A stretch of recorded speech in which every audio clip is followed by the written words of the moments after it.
often do you scrub your face? Weekly once? And how about your body? Few months once? We are ignorant when it comes to body care, and I'm sure a lot of you agree with me on this. Just when I thought I was forgetting something, I was handed this box of goodness by the Moms Co. It is a green tea detox scrub box, and let me quickly show you guys what's inside. It consists of a gel-based face and body scrub that scrubs away dead cells, dirt, and dullness with seeds gentle enough even for sensitive skin. The volcanic black sand and tagua nut gently exfoliates, aloe vera soothes and hydrates the skin, leaving it soft and healthy. Now that I've cleansed my face, I will be using the face scrub on my skin while it's damp and gently going to massage in circular motion. Once done, I will rinse it off and follow it up with a moisturizer.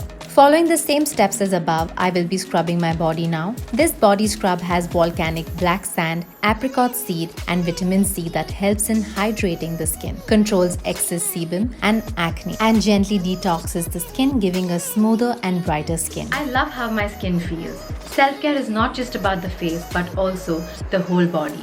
It's time we took it seriously.